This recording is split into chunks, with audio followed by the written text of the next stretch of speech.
Good afternoon. Thank you very much for joining us today. Our webinar organized by KIZAD in partnership with ICC UAE and National Association of Freight and Logistics. We will commence in less than 2 minutes. Please stay with us.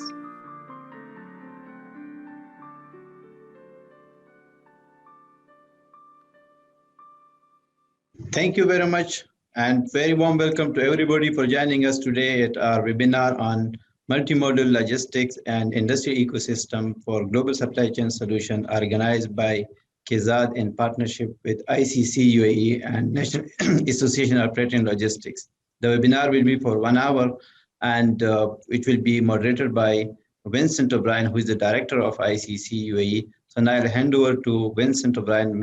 Over to you, Mr. O'Brien.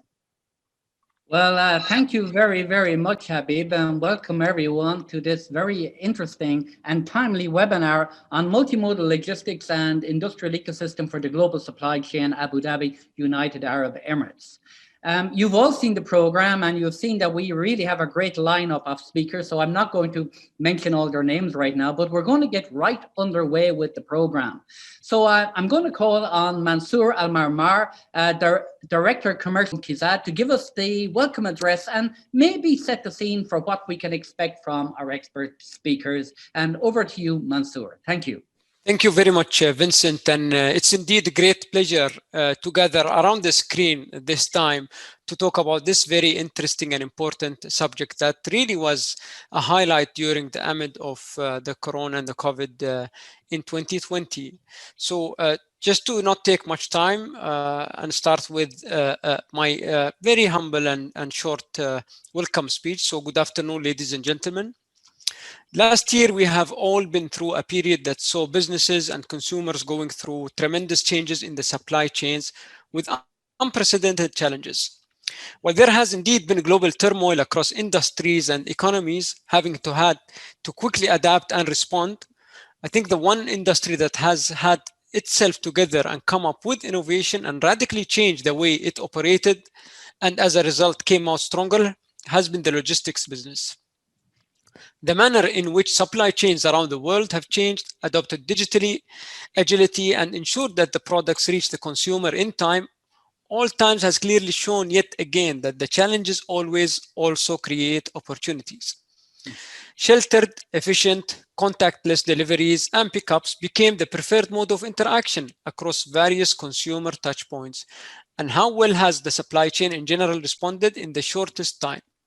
We have also seen B2B going through major challenges and come to a halt, while B2C emerged as a winner during the pandemic, upsurging the online sales of commodities of daily use or costlier ones.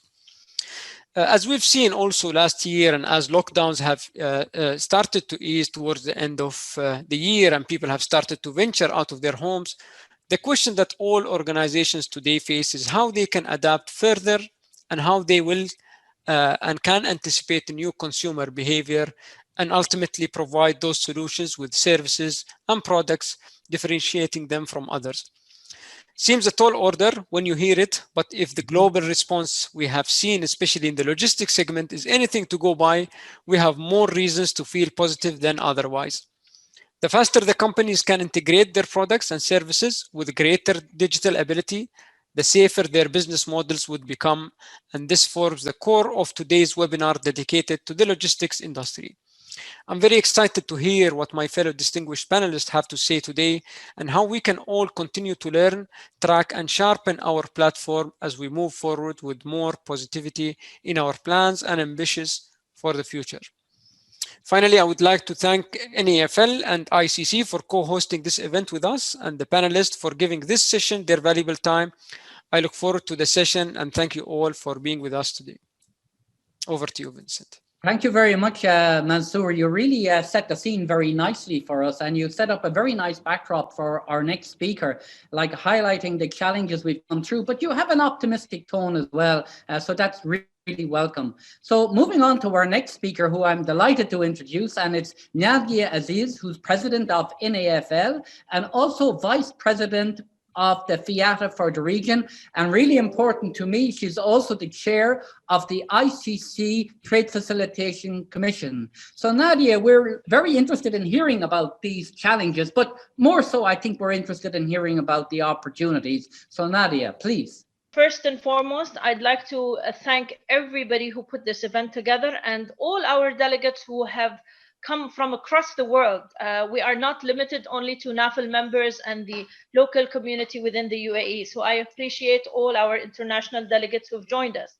Now, my name is Nadia, as the head of the National Association of Freight and Logistics, and heading the ICC Custom and Trade Facilitation, as well as Women in Logistics for the Middle East. There are a lot of opportunities that we must capture. We must be positive. Of course, our industry is seen as one of the most critical industries. And indeed, this has proven to be very true during the time of crisis. So we'll start off by basic things about Abu Dhabi. Abu Dhabi is the capital of the UAE. It has the largest land area. All the federal decisions, important federal decisions related to our industry and the trade and legislation is taking place in Abu Dhabi. So basically for us as logisticians, it's very important in terms of its strategic location, in terms of its government support to the industry. It's great. And you will see that when I'll speak about the stimulus programs and the support by the government to the investors locally and international investors. We look at it also as being one of the important trade enablers in the region. The UAE is seen one of the best places to set up your business within the Arab world. And you can set up your business for the international delegates in a couple of hours, where your desk is ready, you're connected, and you're up for business. So some of the transformational changes in the Abu Dhabi economy is moving away from the dependency on the oil and gas sector and diversifying the economy on renewable energy, green energy, manufacturing. Also, one of the most important pillars is also logistics. And this is not only for the UAE and Abu Dhabi, but also our neighboring countries within the Gulf Cooperation countries. They have noticed the importance of logistics in enhancing the country's trade and putting you higher on the investment index and attracting more foreign investors. So Abu Dhabi has invested heavily in logistics. The Khalifa port, which is adjacent to KIZAD, which is the free zone area, has huge changes. There is huge capacity changes within the port area, which is ideal for our logisticians, whether regionally and locally. And also, not only that, it's the subsidies and support by the government for the foreign investors.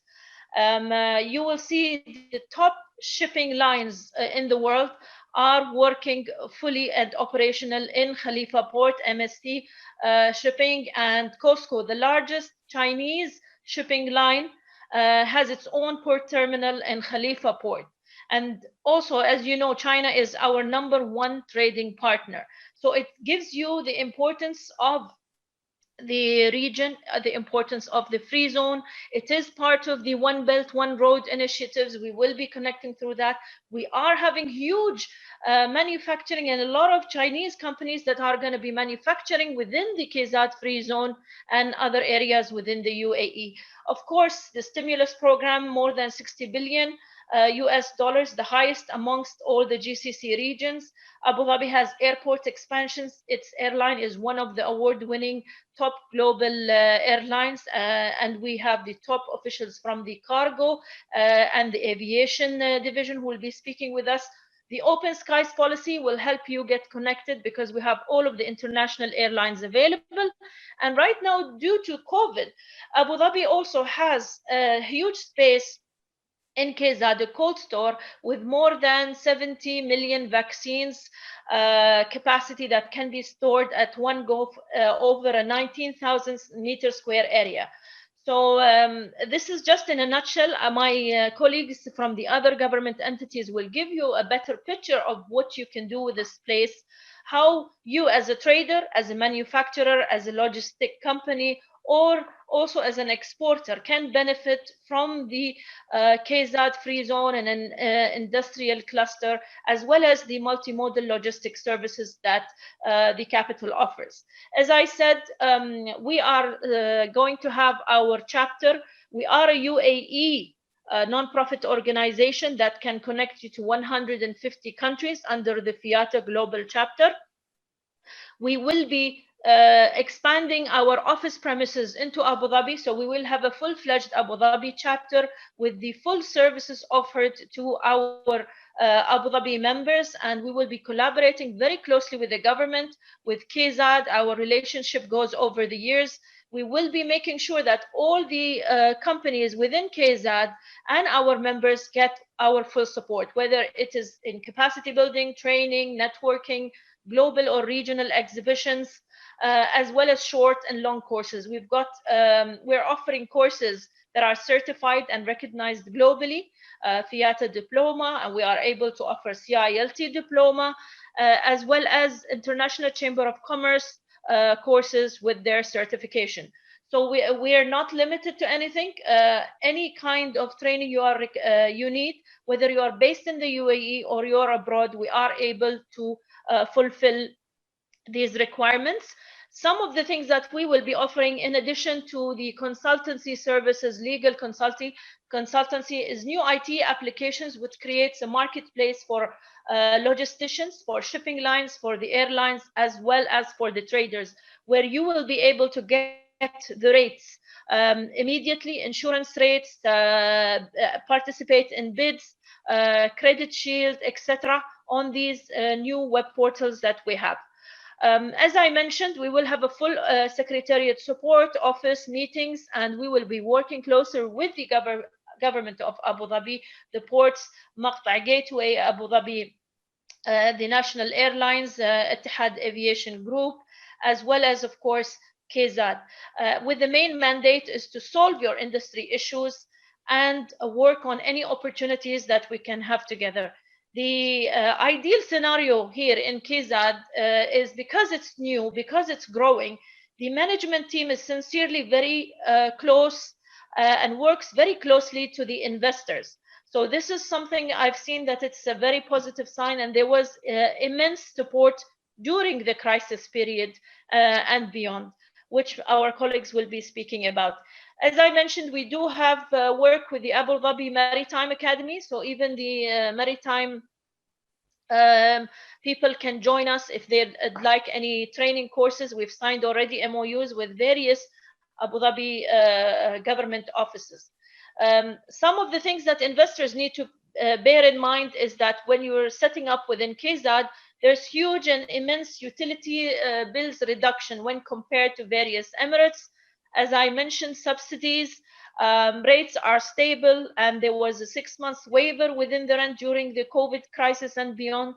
So there's unlimited possibilities. You are close to the manufacturing companies, and the competition is not as fierce as it is in other areas. You're not fighting for a $5 or $10 rate between you and your competitor.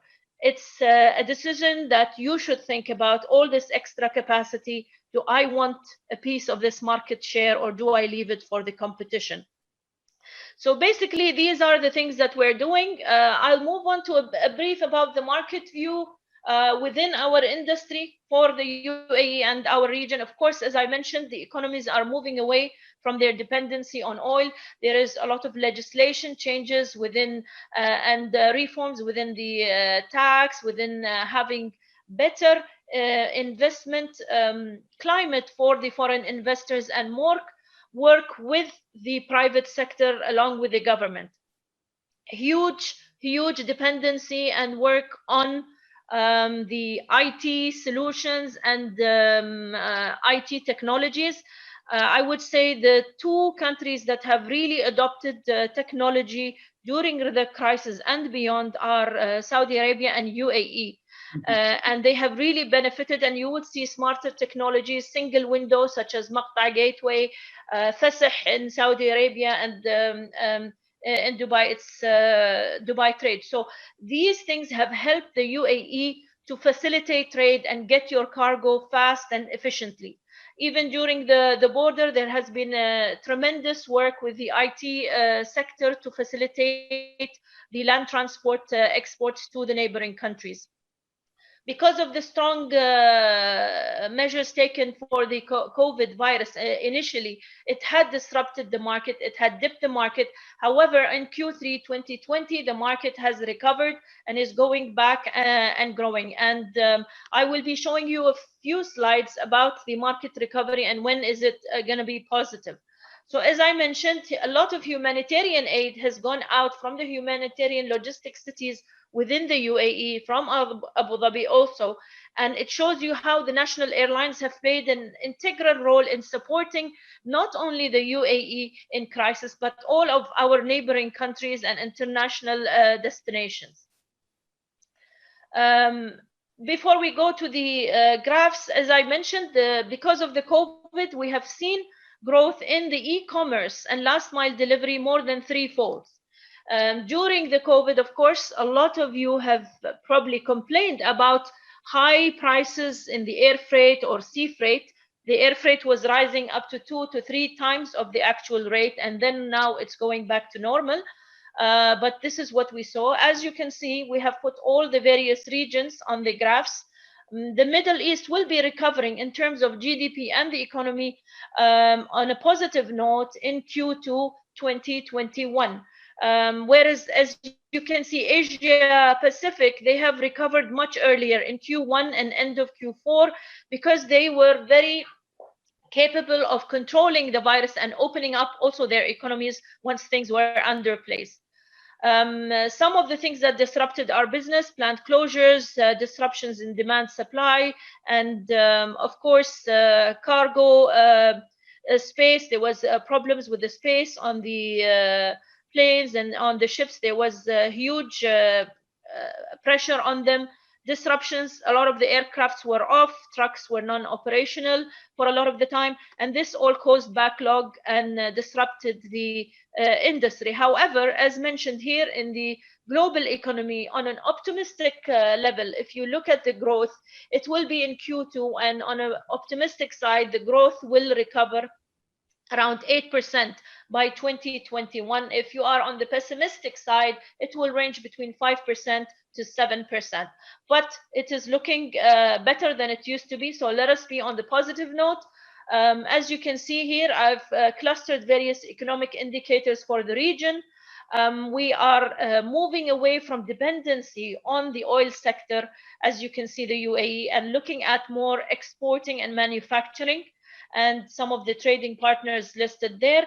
The same goes also for Saudi Arabia. They have more on manufacturing, and their 2030 vision is also focusing also on logistics. And in terms of traders, there is a lot of movement going on between the UAE and Saudi.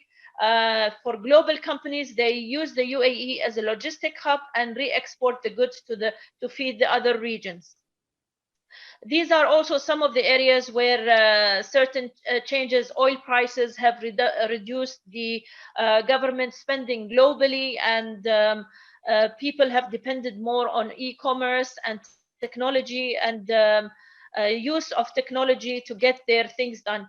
And all of this is, of course, the impact of COVID, but this will continue to affect our consumer habits in the future. But all the region is looking at developing the infrastructure and being a logistic hub.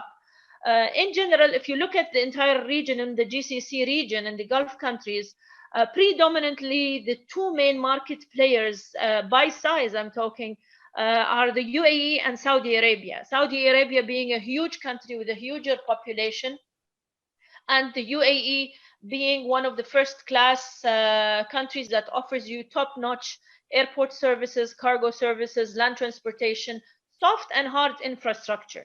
Now, the industry within the GCC country is rated around 83.04 billion US dollars, and 83% of that cargo is contributed and comes from Saudi Arabia and the United Arab Emirates. And I have clustered them for you depending on the type of transport. As you can see, freight transportation, more than 64% for $47.8 billion US dollars, and the rest. Also, as you can see, storage and warehousing is growing in the market. When you look, as I said, the size of the market, you can still see the predominant position of the United Arab Emirates, the second top cargo player in the region. But if you look at our size, we are really small, but we really have exceeded the limits, and we are looking to grow this market and build on this. And when we say this, this is where you come in, and where you can benefit from the infrastructure that we have, be it the soft infrastructure or the hard infrastructure. In terms of air cargo, as you can see, the Middle East is in a position of number 4, contributes to 13% of the global cargo. The two countries that really predominantly bring in most of the cargo are Saudi Arabia and UAE, which are in the top 3. As you can see here, the cargo handled by airports, the UAE, whether it is Abu Dhabi or Dubai, is amongst the top 2 for the entire region. So we handle the major tonnage for air cargo in our region, and as you can see, high investments in the airports. Our neighboring countries are also have various investments and expansions in the airports as well as their airlines. So if you're looking at this market, this is the ideal market. The logistic industry is surviving. However, during COVID, the digital and telecom industry and the food industry and e-retail is booming, as I mentioned, and the opportunity lies also between e-commerce and logistics. Logistics is going to deliver your e-commerce. So these are the 2 main areas to keep an eye on. We, amongst the Middle East region, have the highest government stimulus program, so more than 60 billion US dollars. And this is a map to give you an idea about all the countries and the stimulus packages to help the investors sustain their industry. So be confident that you will get support as an investor if you are setting up in the UAE. Now, some of the things that also disrupted our industry and caused some congestions due to COVID and new rules and regulations that took place because of COVID have disrupted the industry, have increased the price. For example, the demand for air freight, the prices in sea freight as well as air freight, border delays and border closures have all contributed to the negative impact of COVID. However, we will be recovering, so be on the positive side. And as I mentioned, the opportunities for growth are diversifying the economy, working on e-commerce, reducing our costs for transportation, utilizing technology. And as I mentioned, the UAE is a transshipment hub. So Abu Dhabi can be your best transshipment hub to reach out to Africa or other countries, Central Asia. And a lot of pharmaceutical business is being moved. And we are being one of the pioneering countries to support in distributing the COVID vaccines to the rest of the world, because you are connected to 2/3 of the global population in less than 8 hours from the United Arab Emirates. So thank you very much. And I'd like to just tell you, if you are an outside company looking at the UAE market, or you are a member or a potential investor or a trader, please feel free to contact us, because we are a non-profit organization. We're here to support you. We will connect you with the right government bodies to ensure that your business thrives. Thank you very much, and I hope all of you have a positive day. Thank you. Thank you very, very much, Nadia. Such a wonderful presentation, so much content in such a very short period of time. Following on from Mansour's wonderful introduction, the story is really unfolding. And as you said, we have many, many participants. We've more than 120 from many, many different countries. So they are really, really appreciated. In your presentation, you mentioned the role of technology and technology facilitating trade. So that's where our story is going to actually go now. So I'm going to turn to our next speaker, Carl Hemmels, who's CEO of Magda Gateway. And Carl, you know, could you give us some insights on the possibilities for KIZAD's clients or beyond for using the Magda platform to promote their trade in this multimodal environment? Carl. Region is something else and quite something to follow. So thank you, Nadia. And I think very much around the positivity and the constructive way that the Emirate and the seniors here approach our trade. As MACTA Gateway, as part of the Abu Dhabi Ports Group, we've been awarded the mandate to deliver the single logistics platform, or the single trade logistics platform, ATLP, here in the region. It will be the first single window in the region. Will follow on from us having put the first PCS, the port community system, here in the region, and obviously now supporting Khalifa as the first semi-automated port in the region. So technology flows through the blood, very much here of the Emirate of Abu Dhabi, but also its companies, and it's great that you'll hear more of this as we go through. MACTA's name comes from the first bridge that joined the islands to the mainland here, and I think it's very apt as MACTA aims to join and to bridge technology to its industry and to its partners here in the region. Really, PCS was the beginning of that, but now as we stretch out into single window, this gives us the ability to provide a single source for all of the trade partners and all of our governmental partners, all of our trade partners here in the region, truly digitizing trade and truly driving that digital adoption here in the region. It means we can give very easy access to information through a single window. Everything should be quicker and smoother and easier as we're dealing with digital transactions. There's a surety as digital drives consistency and habit and procedure. And obviously we'll work very hard with our partners to ensure that we're lowering trade barriers wherever possible and making trade simple and accessible to all here in the region. Hopefully for our stakeholders, it means less resource. So we can simplify procedure, we can bring things to the table in a much simpler manner. We improve the level of service, so we become a place that's known for trade. The quality and the standards that we adhere to are extremely high. And of course, security is absolutely key to the development and the existence of a single window. And so we look very much at some of our partners overseas for best practice. But in terms of what we want to deliver, we're aiming to be the #1 single window in the world. So we have very high aspirations. Coming back to why we're on this call, really, and our team at KIZAD is one of our largest partners. Obviously, its proclivity to KIZAD means that it's very busy in terms of trade. It's being very close to there means we facilitate an awful lot of activity. Some 108 services, in fact, are now existing on the portal. So these are things that you can do automated.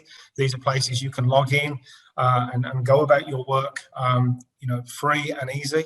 Of those 108, 36 of them are now dedicated to Free Zone and its customers and its facilitation. And you can see just in this very simple deck that this looks at government and NOC. This is around licensing and really simplifying the license process and speeding it up. And also importantly around employee services. So this is our foreign licensing, which can all be done here with us on the portal. Although we do support you still in person as well, because we love to see you. But the wish is that it does come through the portal. This is only the beginning for us. So when you look now that we're in the hundreds of services, really our aspiration sees us go to 600 plus services, as you can see in this slide. The thing that I love about that is only 20% of it is connecting the government, whereas 80% of it is us working with our trade partners.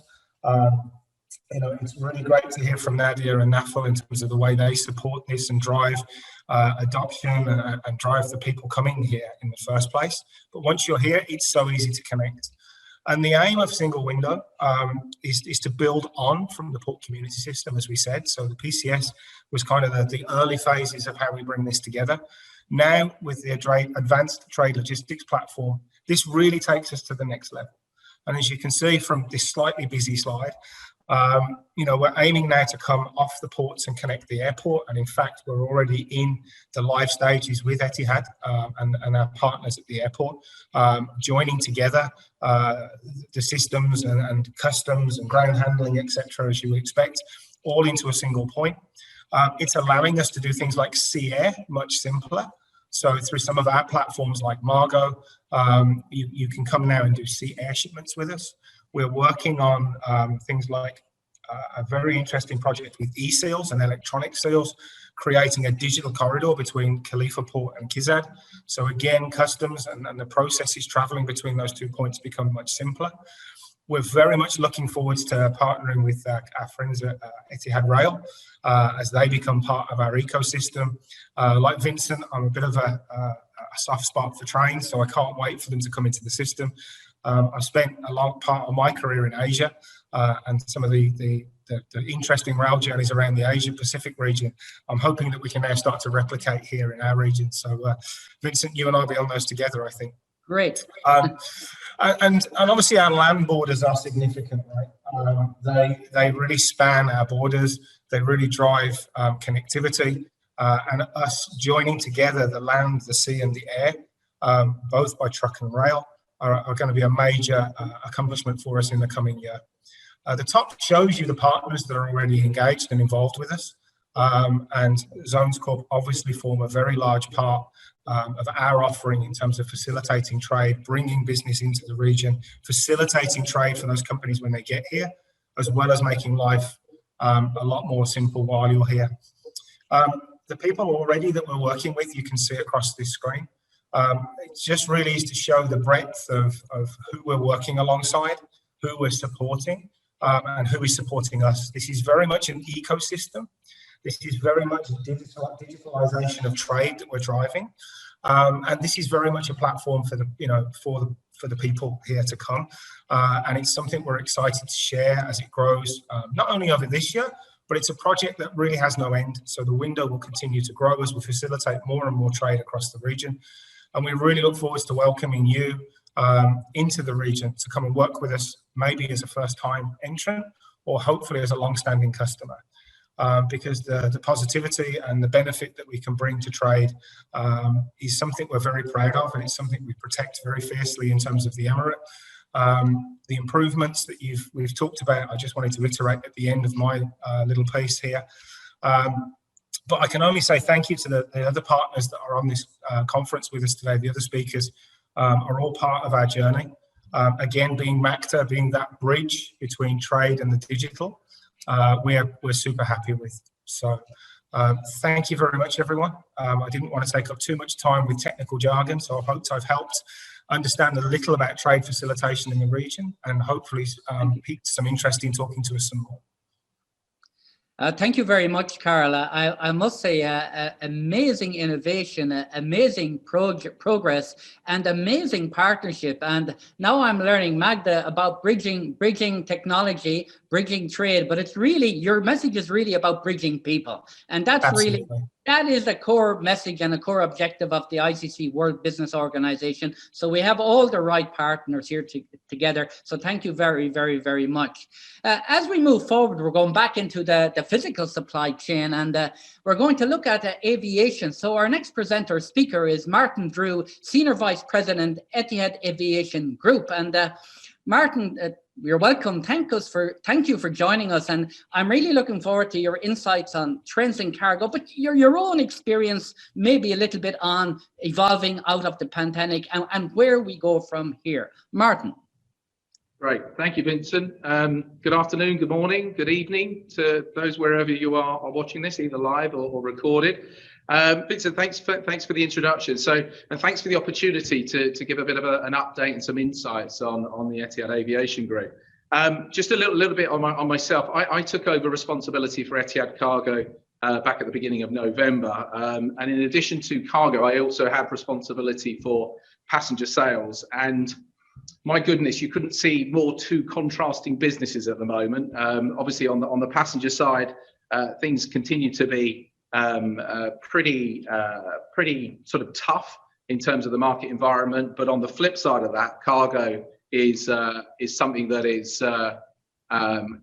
been very strong throughout this crisis. Sorry, just trying to move to the next slide. So just in terms of pre-COVID cargo, just give you an idea of what cargo represented in terms of the total business for Etihad. So cargo represented about 15% of our total revenue. Now it sits at 45%. So a massive sort of change, and a clear indication of just how critically important cargo has become to the business. And of course, though, as a combination carrier, that passenger demand element is key to our long-term financial sustainability. So therefore, we are really heavily focused, of course, on trying to rebuild passenger confidence, while of course continuing to navigate our way through the impact of COVID, be it with the second waves, new variances in terms of the countries continuing to enforce strict sort of restrictions, lockdowns, and countries taking different approaches. It makes it difficult in terms of trying to navigate our way through that and to see where that passenger demand is going to return. And I think it's going to be like this for the foreseeable future, even with the rollout of the vaccine underway. What you see here in terms of the slide, this is our latest marketing campaign, but really is re-emphasizing the lengths that we're going to ensure the wellness of our guests, including continuing to be the only airline that requires 100% PCR testing at both ends. And this has been in place since August of last year. And what this does is really give our guests peace of mind that everybody on board that aircraft has tested negative. And you can see here, this is our latest campaign, sort of the We Choose Negative Guest campaign, which really re-emphasizes the lengths that we're going to restore passenger confidence. Moving on to cargo. Next slide. From a cargo perspective, as I mentioned, it's quite a different story to what we've seen on the passenger side. Last year, IATA stated that international belly capacity reduced by 44%. For Etihad pre-COVID, 70% of our cargo was carried in the belly and 30% on our freighters. So of course, that reduction in belly capacity as a result of the reduction initially, the suspension of passenger services had a big impact, and we needed to react very quickly from a cargo standpoint. And what we did is within 24 hours of all of our flights, passenger services being suspended, which actually happened on the 24th of March, a day that I don't think we'll ever forget in Etihad, we reacted very quickly and started to deploy passenger aircraft purely for cargo purposes. We termed them as passenger freighters, and then within 48 hours, we've established a schedule deploying 6 passenger aircraft purely for cargo purposes, and then started to build from there. Of course, in addition to continuing to operate the freighters, the dedicated freighters that we have. So throughout 2020, Etihad Cargo we worked on really focusing on providing cargo capacity. In those markets and to our customers that needed it most. In addition to that, the UAE launched a huge aid program, donating a sizable amount of PPE to various countries around the world. And of course, our part, the part that Etihad played in that was the distribution of that aid. And we ended up, as you can see here, we operated over 250 flights, carried 2.5 million kilos, and operated to a large number of destinations, many of which we'd never operated to before. But again, that was just a demonstration of just how agile we were and how quickly we were able to react to the pandemic.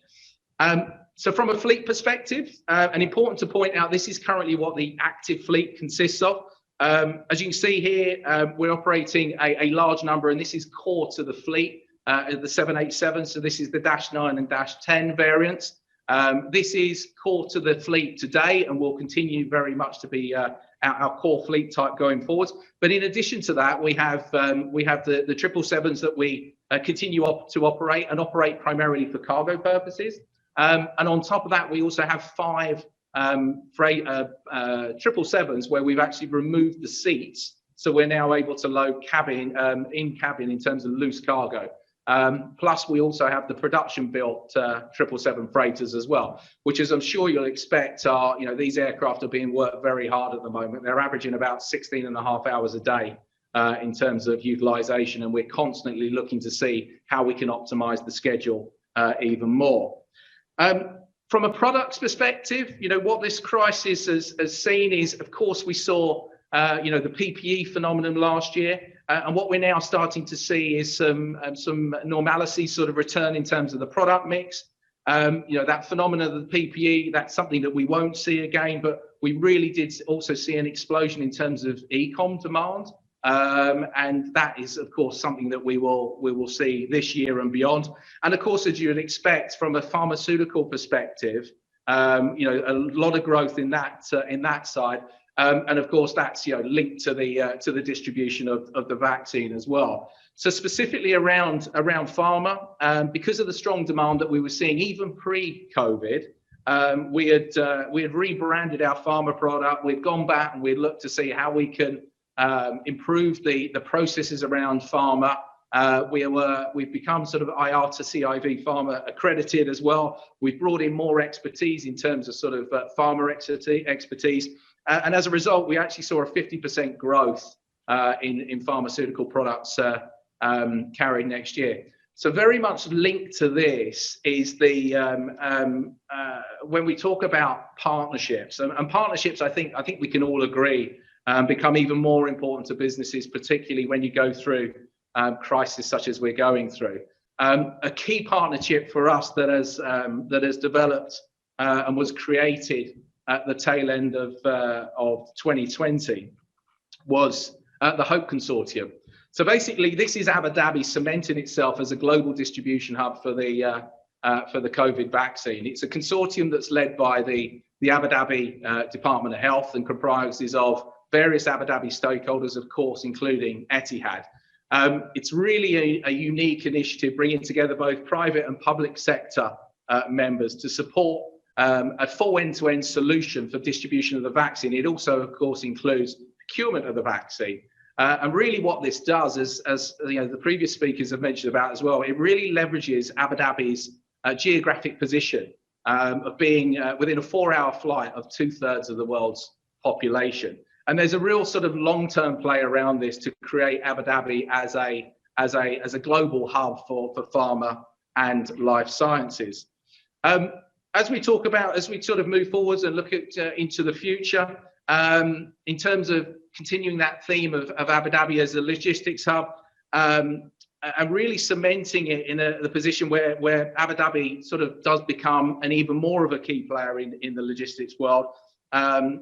We have, I think, as Carl outlined with Makta, together with the various stakeholders in Abu Dhabi, including ADP, KIZAD, and I think there's a great example of when these stakeholders come together, what great things we can do in Abu Dhabi as relates to the Hope Consortium.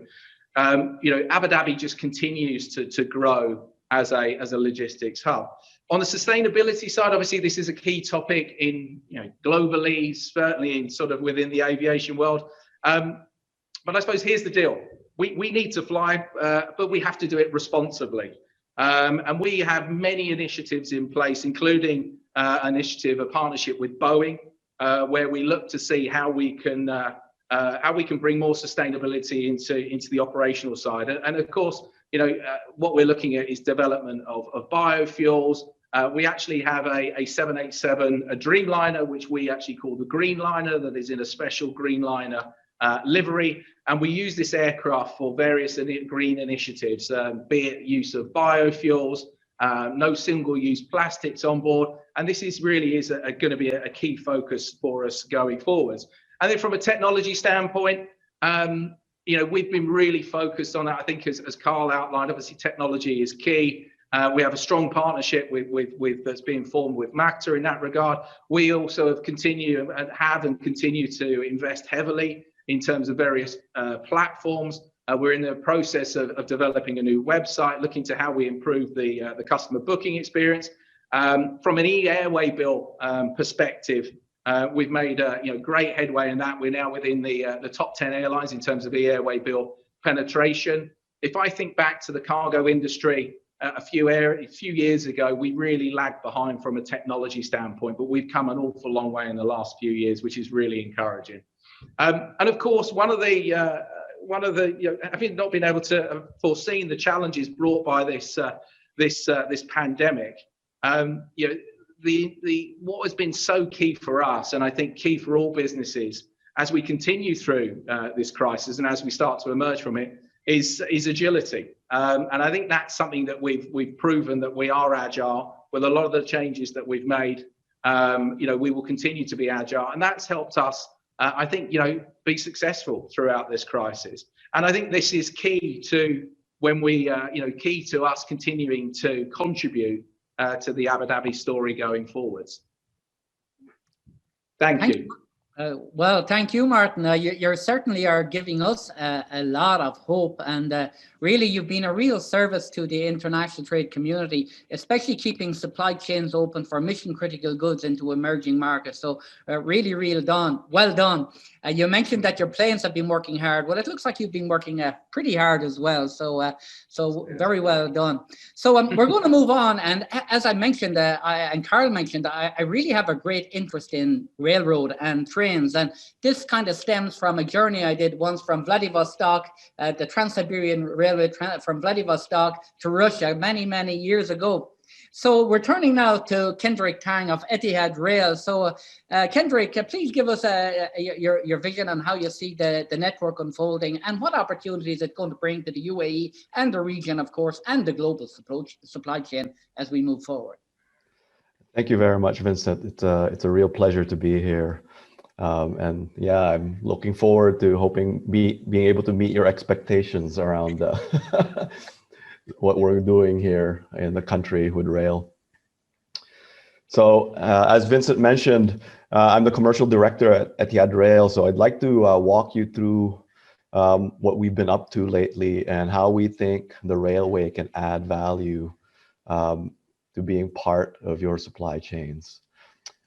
Just going back a little bit in history, the railway was founded in 2009 under federal law as part of various economic diversification initiatives for the country.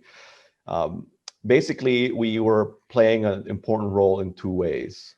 First, the creation of a brand new ecosystem.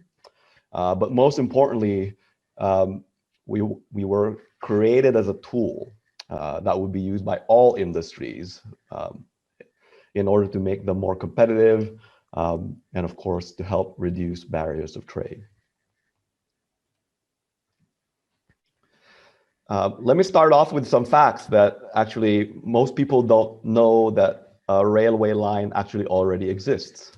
This railway line has been operating for the past 5 years. It moves 7 million tons of sulfur quietly every year.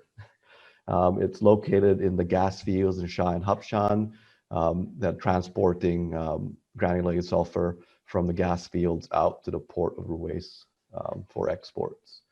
The railway there has been operated by Etihad Rail in partnership with Deutsche Bahn, and has successfully transported over 34 million tons to date, and was a critical component of allowing this normally what we call a byproduct of gas extraction to be a highly valuable export commodity today. Without the railway, it would not have been possible for the UAE to be occupying the #1 spot in granulated sulfur exports. And this was just in a span of 5 years. So what have we been doing? This is the railway network that we're looking at in the UAE today. So if you can see here, this is stage 1, where we've been, as mentioned earlier, operating for the past 5 years. We're now developing the rail backbone of the UAE, connecting the border Saudi Arabia all the way to the other side in Fujairah, the coast of Fujairah, sorry. As we go along this main line, we then touch on very important industrial sites as well as infrastructure, such as the industrial cluster at Ruwais, the industrial city of Abu Dhabi and ICCAD, of course, the UAE flagship port, Khalifa Port, Dubai Industrial City, Jebel Ali Port, the Al Ghail region out in the Northern Emirates, as well as the port of Fujairah. We've already finished a large part of construction, actually. So we've, in the span of about a year or so, we've accomplished over 25% of the construction civil works that need to be done. We've already started excavation of roughly about 85% of the tunnels in the Northern Emirates. So we're literally moving mountains here to try and develop this railway for the industries as soon as possible. In fact, the rate of construction has been really, really high, that we've actually had to build factories in order to meet the demand of the sleepers that will be put in place. Alongside, of course, the rapid clip of construction, we're in the process of tripling the fleet size of Etihad Rail in order to be able to deploy sufficient capacity that we foresee that will be needed in this country.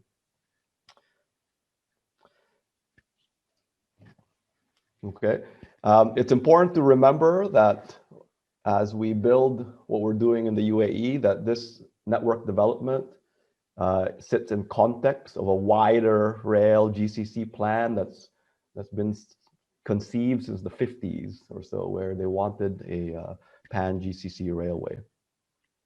So as you can see, this is the GCC railway line. Etihad Rail occupies roughly 50% of that main line, and will give users of the rail then very, very important access to important regional destinations, such as those in Saudi and the rest of the GCC. What currently exists in the GCC network now is the connection between Dammam and Riyadh. There's a Dammam-Riyadh loop that was previously there for the purposes of passenger transport. It's now been converted to a freight line. There's also the north-south connection, which terminates roughly 6 kilometers from the border of Jordan, currently moving freight and passengers in Saudi Arabia. There's a high-speed line allowing passengers to move from Mecca to Medina. And of course, the very important land bridge, which will connect the Red Sea as well as the Gulf, which is under consideration today. So once more, again, we're building our network. It's going to be part of a really larger network. Some people have already alluded to the Silk Road initiatives. You can very clearly see on this map how connecting the various maritime gateways would have significant important ramifications around how people would view the region globally in terms of how they distribute goods. So what does this all mean to you, really? So when we developed the railway solutions, we spent a lot of time speaking to the market with people such as yourselves, as well as, of course, to a lot of consultants. I just wanted to really recap a little bit of what we've learned and what we've done with what we've learned in order to help you. So in principle, most people, if you're here, you're involved in some form of manufacturing or production or trade, and therefore some form of product distribution, right? In which case, you're probably sitting in the same position as most of the people I ran into when I was sitting out in China. You're facing intense global competition. Every dollar, every dirham counts. In some cases, you have investments already made in factories in certain places. They may not have the necessary connectivity you're looking for. In some instances, you're looking for that ideal location, but you're having a hard time identifying places with sufficient land. You're having a hard time identifying places with sufficient qualified labor. Sometimes the land is cheap, but there's insufficient services, or otherwise there's insufficient connectivity, meaning that you're not connected to the ports. You're not connected to a logistics infrastructure that allows you to move away from focusing on logistics and focusing on what you do best, which is produce, right?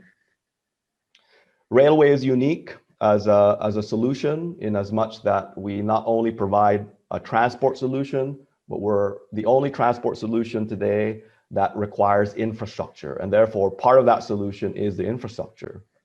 In this case, we're talking about our rail terminals.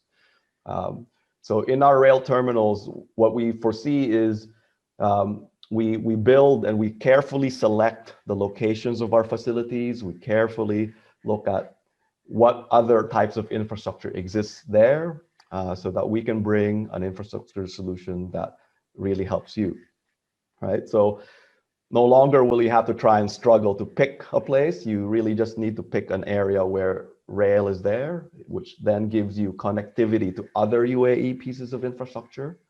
The rail will bring services of those infrastructure as well as ours to your backyard effectively. Once more, it allows you to then focus about production. Every dirham counts, which means you must be spending all your time producing and distributing your goods. Which then leads me on to the next set of issues that most people encounter as they look into regional distribution. What is no secret today is that roughly 50% or so, if not more, of the cargo that is bound for the GCC touches a UAE port in some way, shape, or form. Which, you know, this is actually quite an important fact. The UAE sits today as a top 10 maritime port in the world in terms of volume, surpassing countries such as Germany, right? So the reason for that is the regional distribution. Unfortunately, there's an issue with regional distribution today in the form of the border. So what most people encounter at the border is that they're encountering uncertain lead times, anywhere from 3 to 7 days. Of course, this uncertainty not only creates delay if you're wrong in terms of what buffer you're using, but of course, then you create problems by having buffers, right? And so it creates unnecessary, what I call just-in-case logistics costs. What we've developed, therefore, and what we've agreed with the various GCC countries, because we're working in coordination with them, is a borderless solution.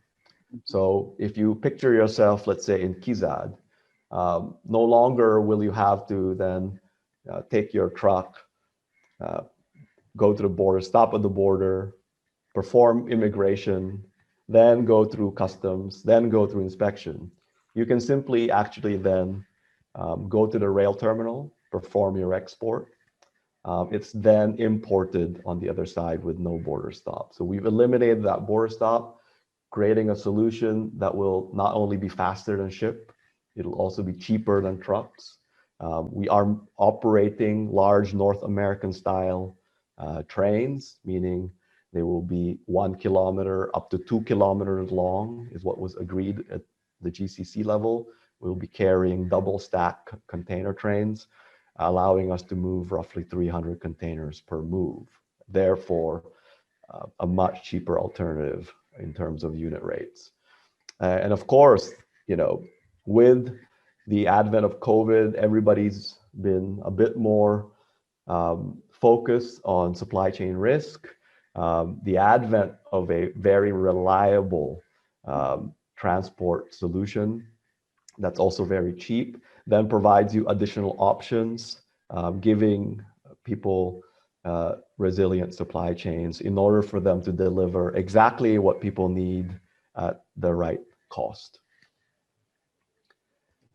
I'd like to end today by just showing you where we are in Khalifa Port and in KIZAD and what we've got planned. As you can see, we have many, many plans for Khalifa Port and KIZAD. So here you can see that our rail station actually is indeed berth side. The terminals of ADT, MSC is located here, as well as Costco. It's the only container intermodal facility that will accommodate the maximum train length of 2 kilometers. Today, the trains will be 1.2 kilometers long, but this is the only location where the trains will end up being 2 kilometers long. We're looking at a development here that will go right into Khalifa Port South Quay, allowing our break bulk project cargo moves to be possible by rail. We have a facility here onshore that sits just outside of the Gate 6 border gates, in order to accommodate some future expansion on the KIZAD area. We have as well a planned marshalling station here that would allow us to modulate, so speed up or slow down various supply chains depending on the levels of congestion.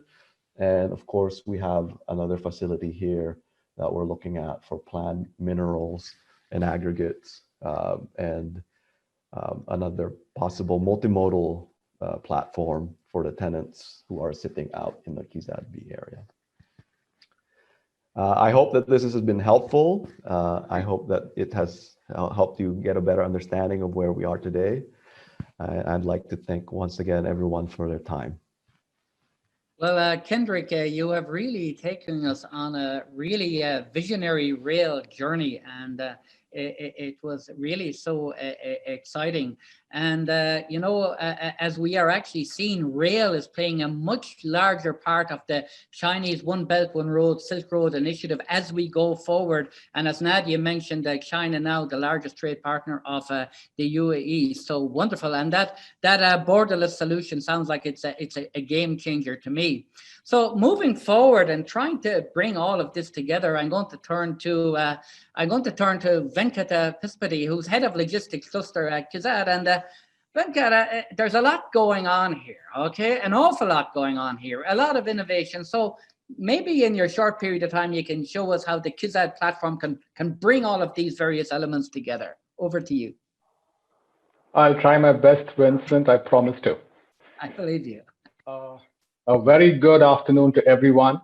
It's an absolute pleasure to present to all of you the incredible journey that KIZAD has had, and to bring you up to speed with all the developments here. And while Venkat is putting on the presentation, just to mention, we're getting many questions here, but my colleague Mansoor from KIZAD, he will actually manage the questions a little bit later, but many from many different countries.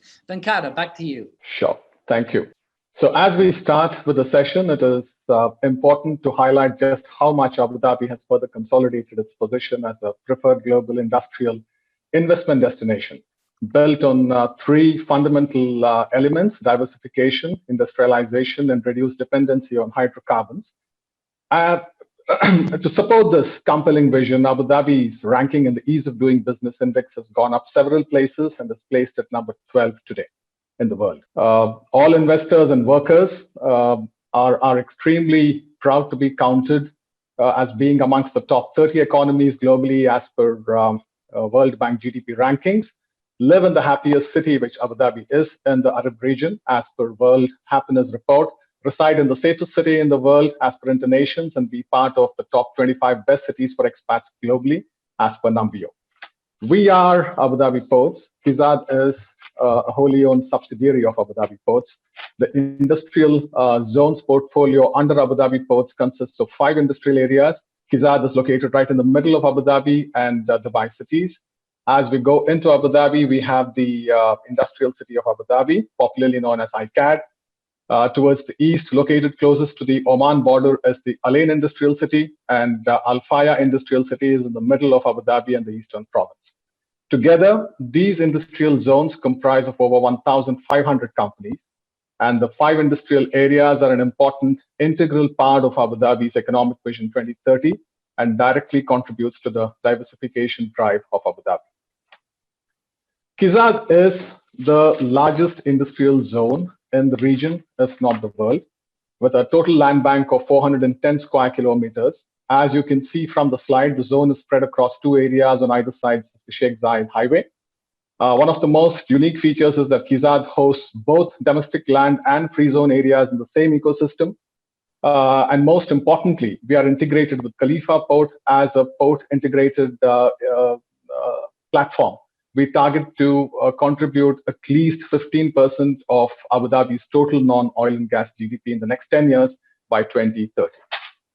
From a location perspective, KIZAD and Abu Dhabi, as you can see, is based right to the southern Emirates and the western region bordering Saudi Arabia. All goods and services that need to be employed targeting the large GCC markets have to necessarily pass through KIZAD. We are located closest to the Saudi Arabian border on the western side and closest to the Oman border on the east. For connections within the UAE, there is unparalleled easy access to highways like the Mohammed bin Zayed 311 that connects the entire length and breadth of the UAE. The success and developments at Khalifa Port have been integral to the developments and success that we have had at KIZAD. Khalifa Port hosts 2 container terminals, each having concession agreements, one with Mediterranean Shipping Company and the other with COSCO Shipping. We have a terminal dedicated to the services of the automotive industry, established in joint venture with Auto Terminal Barcelona. And recently, Abu Dhabi Ports has set up a 50-year concession agreement with Arabian Chemical Tankers for handling of chemicals and other downstream liquid products. These have meant large expansion projects at Khalifa Port, including new dredging of channels, more vessel berths, and in addition, new areas for dry bulk cargo with facilities also dedicated to logistics and product fulfillment for KIZAD customers at the Khalifa Port Logistics Center, which I'll of course explain in a little while from now. As a result, KIZAD will be home to one of the largest port terminals for container cargo, for automotive, and for future connectivity options for customers on Etihad rail. We have 2 dedicated rail berths, one in KIZAD and one inside Khalifa Port. We have a number of expansions in progress at the port. Abu Dhabi Terminals, operated in joint venture with Mediterranean Shipping Company, MSC, is seeing an expansion underway with a total investment of $400 million, which will double capacity from the current 2.5 million TEUs to 5 million TEUs. Also include on the infrastructure side, 10 new cranes, altogether be a significant upgrade of port capacity. Khalifa Port also hosts COSCO Shipping CSP Terminal, who incidentally had their first anniversary last April, and we're extremely proud to share that they have already surpassed half a million TEUs annual throughput and look very well set to see much bigger milestones ahead. Now, these developments have also meant that our integrated platform offers global capacity. Now, for instance, the CSP terminal of COSCO Shipping has a new European offering new connectivity in Europe, and in addition, introduced new services connecting the Indian subcontinent region as well. Now, Abu Dhabi Terminals, on the other hand, has also added new services with mainliners now offering additional services to the Mediterranean and the Red Sea regions. And these combine services that link North and East Asian ports. Now, apart from these liner services, Abu Dhabi Ports has launched the Safine feeders, which was done in July last year. These services are ensuring even better connectivity with the Indian subcontinent and Upper Gulf ports with Khalifa Port. Safine feeders has launched new coastal services, which now ensure that all coastal parts in the UAE will be covered by this service being rendered here. So, for instance, no more waiting for mainland carriers to transfer Abu Dhabi-bound containers from other UAE ports. These will be picked up directly by Safine feeders into Khalifa Port, thereby reducing transit times, even in events where services call other ports before dropping their cargo off at Abu Dhabi or Khalifa Port, as you may call it. While these cover the container mode of transport, we also, as many of you are already aware, have a thriving state-of-the-art auto terminal with 17,000 vehicles capacity at any given point of time. We have also recently unveiled a first-of-its-kind technical center at the auto terminal, where we are offering customers pre-delivery inspections, accessory fittings, car washing and polishing on-site, and smart repairs. Now, this brings us to let's say the latest momentous milestone that we have had at Khalifa Port, which is the South Quay Development Project. This is a $600 million project, which will feature a new 3-kilometer quay wall with an 18.5-meter draft to ensure that the most modern, big-sized vessels can call at the terminal. This will also feature 8 new berths. All these upgrades and expansion at Khalifa Port not only enables domestic dramatic growth in bulk and general cargo opportunities, it also demonstrates Abu Dhabi Port's firm commitment in supporting individual needs of both existing and new customers. Now, the second milestone is the development of the Khalifa Port Logistics Center, which I just covered a little while earlier. This is an additional 3.1 kilometer quay wall. We have diversified our infrastructure offerings a little more to offer higher scale. Now, this will mean we have berths ranging from as small as 8 meters up to as large as 60 meters. And this significant land bank behind this will feature up to 15 berths, which can handle small vessels up to the large vessels. Now, coming to announcement made even this week, as some of you must have picked up from the press earlier this week, Abu Dhabi Ports has signed a 50-year land lease agreement with Anchorage Investment for Khalifa Port to host a grain storage and processing plant to be managed by National Feed, one of the largest agro commodity processors in Abu Dhabi. So, as you've all seen, while we have the hard infrastructure set up and commissioned, we've always realized as to how important it is to set up the soft infrastructure in parallel to ensure that these investments are serviced and experienced in the best manner possible. Earlier, we have heard from Carl Hemos, the Chief Operating Officer of Makta Gateway, as to how well and efficient the digital platform has been developed and has helped actually Abu Dhabi integrate with the trade and the rest of the world in a most efficient way.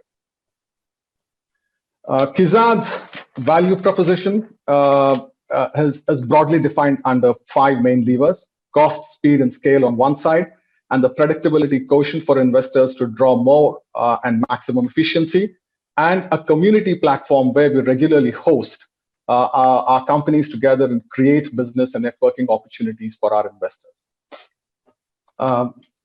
Cost is extremely and critical for the success of KIZAD.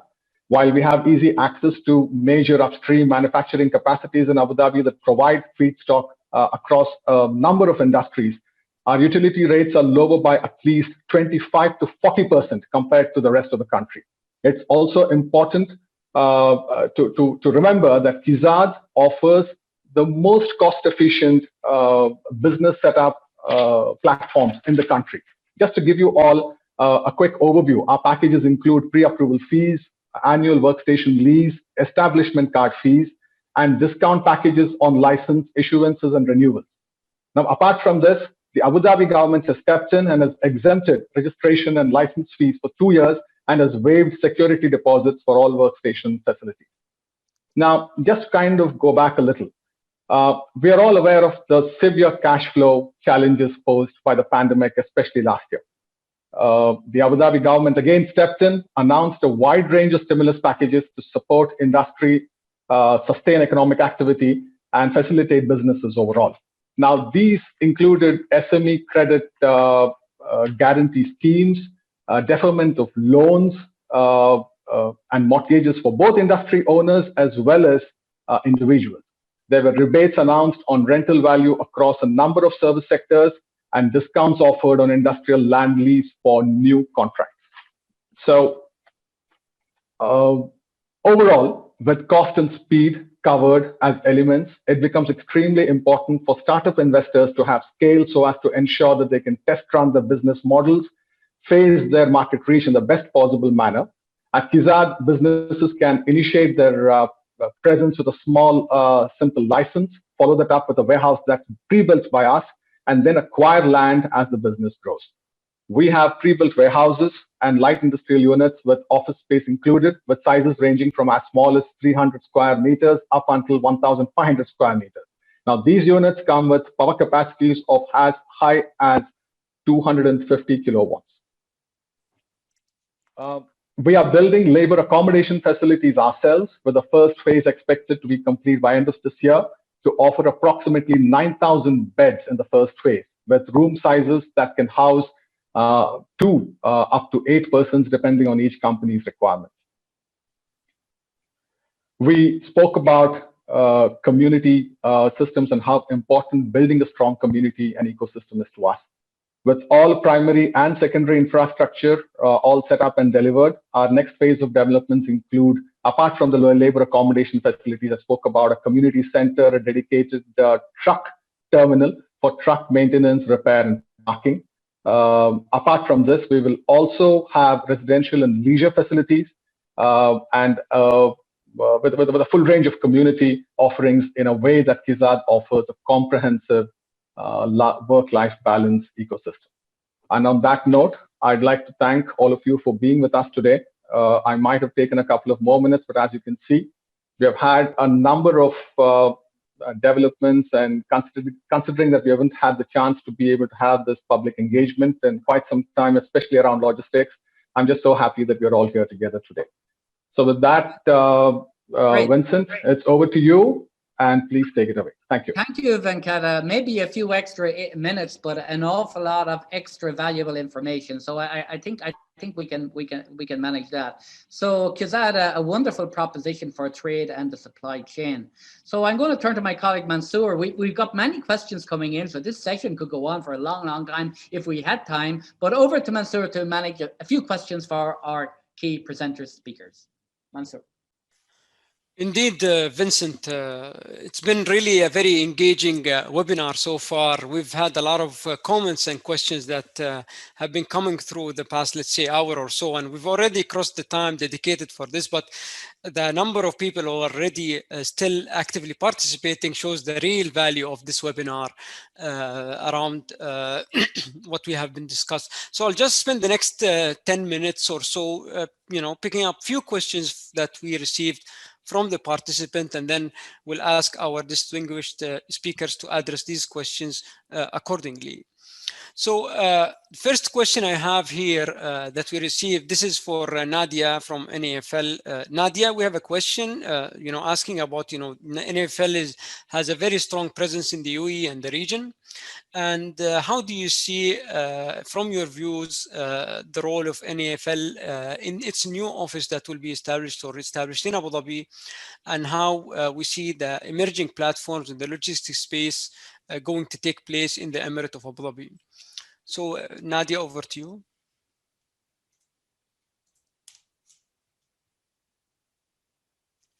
You're on mute, Nadia. Thank you, Mr. Mansour.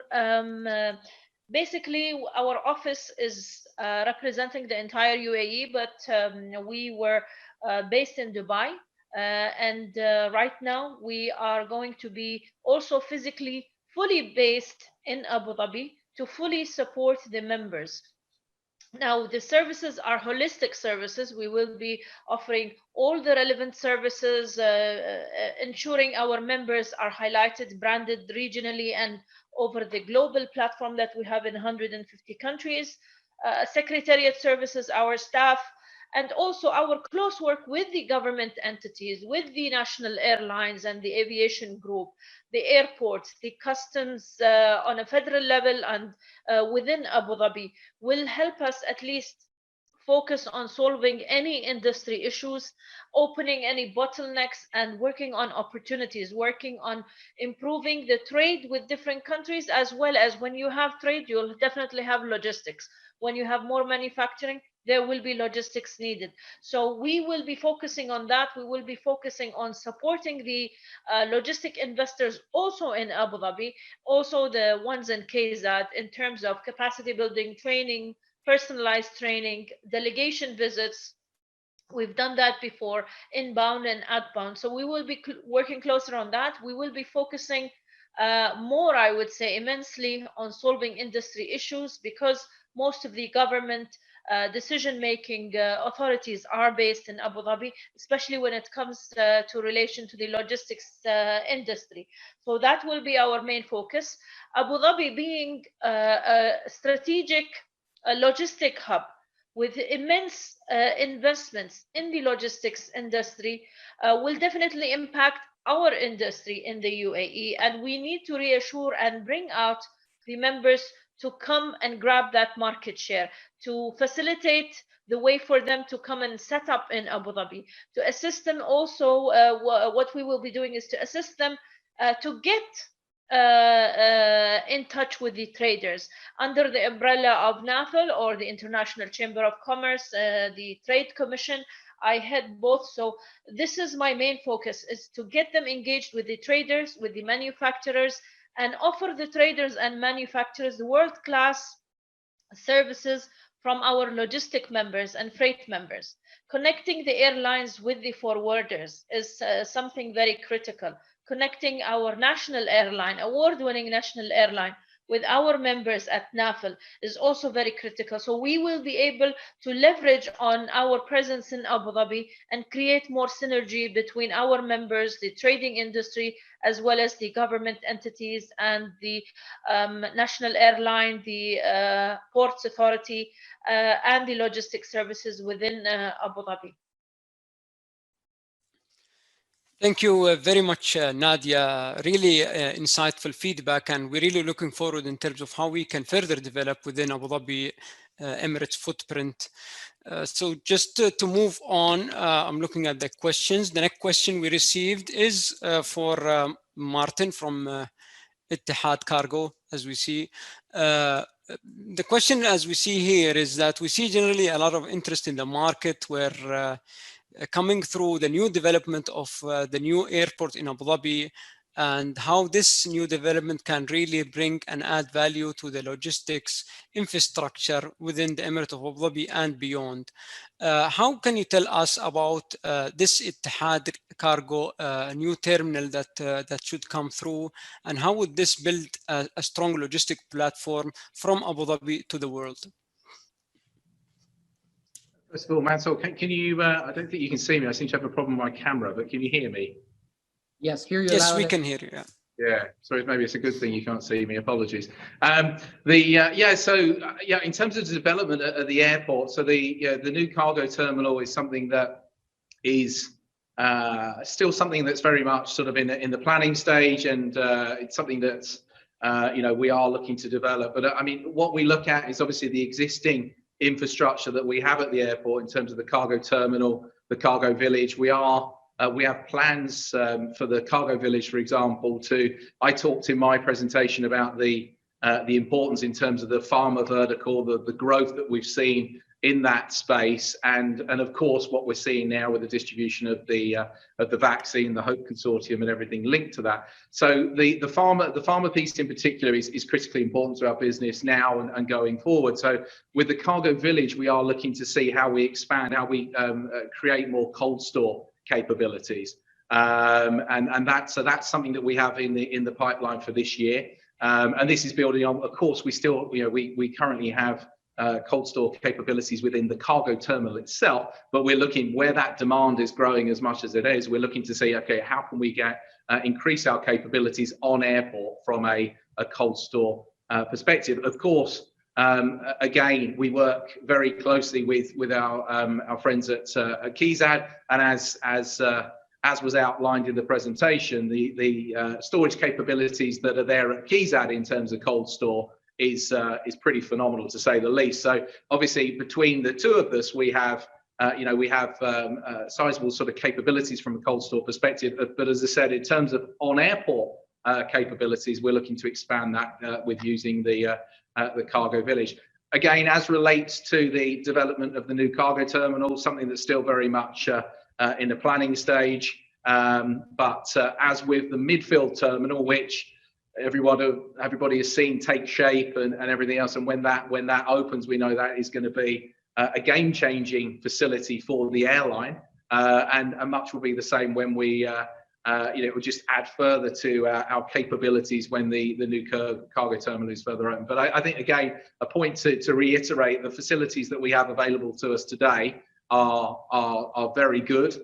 And as I said, we're looking as on an interim basis to look to see how we expand those in terms of specifically around our cold store capabilities.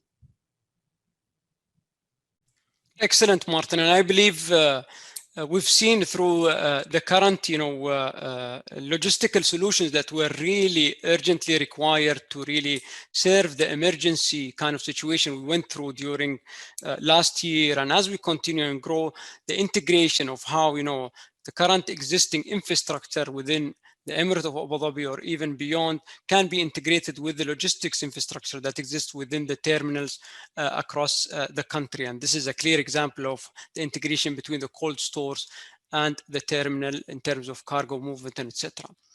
So thank you very much, Martin. The next question we have received is for Etihad Rail. So Mr. Kendrick, I believe you've touched upon it during your presentation, and one of the main advantages is that the seamless movement between the GCC states also as we progress throughout the development. But the question we received is that with most GCC economies rolling out the railway network, there has been a lot of discussion around how respective GCC railway organizations would work together on offering the trade seamless and easy and fast logistics solutions. How do you see that integration going with other GCC states? Thank you for the question, Mansoor. Look, I think there's still lots of work to do, right? Which is why we're super busy with it. A lot of people here already touched upon the fact that it's not good enough to have hard infrastructure. You need the soft infrastructure. This is the part that really needs working on. Now, what's already been agreed is that we will do origin destination services. So the fact that it will be viewed as borderless is already pretty much fait accompli. Okay. What we're working through now are the actual procedural changes that are required and what kind of documents, what kind of regulatory framework will then govern some of these things. I already see it in two fronts, right? One is at the GCC working level. So every GCC country has an Etihad Rail representative where we hold regular workshops and committee meetings to try and tackle these important issues. The second area where I'm seeing it is by virtue of the fact that both countries have signed World Customs Organization's trade facilitation agreements already, right? So both countries are then actually committed to delivering on these trade facilitation agreement deliverables, which then help us from the top down to get to these procedures much more quickly.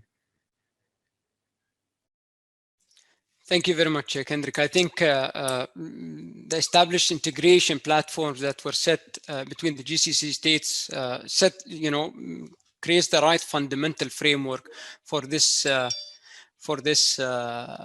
right integration to really bring the right value for the end users. So my next question I have here would go to my colleague, Mr. Carl Hummus from Maqta Gateway. Mr. Carl, we have a question here that we've seen the integration between all of the players through the digital platform, but the question here is that how has been the nature of the dialogue between the strategic business units, customers generally, and other stakeholders in the framework, and bringing them all under one umbrella and creating the right value for all users? That's a great question. Thank you, Mansoor. And I think it was a huge challenge this last year because we did a lot of this work during COVID. So I think where traditionally, particularly in the freight world, we all like to get together and sit in a room for hours talking about our problems and how to fix them. We were doing it remotely. So it was a huge amount of stakeholder management and stakeholder engagement.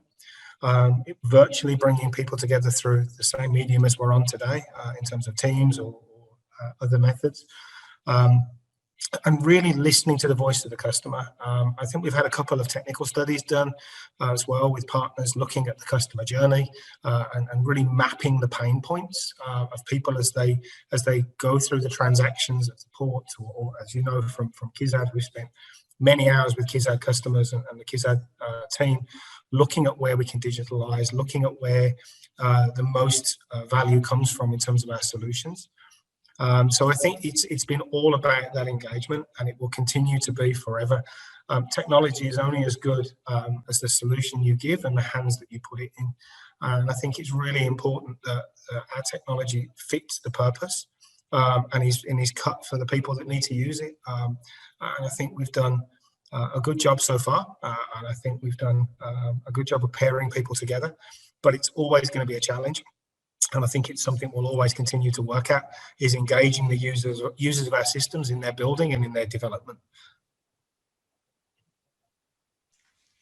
Thank you, Carl, for your really efficient and brief response here. In a minute of time, I'll just pick up one last question before I pass it back to Vincent for the closing. So the last question I have here is for Venkat. Venkat, we have a question from the viewers asking whether logistic companies operating in the free zone at KIZAD can offer services to companies in the mainland. Is this something possible? Thank you, Mansoor. It is not possible for them to offer services in the mainland. They will have to have a license from DED and then kind of offer any kind of services that the customers require. The free zone companies would be able to liaise with free zone freight forwarders, and as such, those solutions are built accordingly. Having said that, as you're aware, we have a number of initiatives, being rolled out in transition from the government, where there is a likelihood that we may have opportunities for more companies to come and operate in the mainland, but we are still awaiting policy framework on that and some of the other underlying elements. Thank you, Venkat. And indeed, there has been a lot of policies that would attract different, foreign direct investments and ownership elements that allows freedom of more, ownership and movement of goods and people across different jurisdictional structures. So indeed, there is a lot coming for this sector specifically. So with that, Vincent, we end up our Q&A session. Back to you for the closing. Thank you very much, Mansoor. A very well done job. You did a great job. So I really want to thank especially our participants who have stayed with us. And there is so much interest in this and so many follow-on questions. Maybe we need to think about having another session together at some point in time in the not too distant future, as this is moving fast. So ladies and gentlemen, panelists, multimodal logistics and logistics industrial ecosystem for the global supply chain, Abu Dhabi, United Arab Emirates. Well, Mansoor, Nadia, Carl, Martin, Kendrick, Venkata, and of course, Habib from ICC UAE. Thank you all, and we really appreciate your time and look forward to seeing you next time. Thank you. Bye-bye now to everyone. Bye. Thank you. Thank you. Thank you. Thank See you. you soon. See you soon. Thank you so much. Thank you. ICC Thank UAE you. makes it Thank you. possible.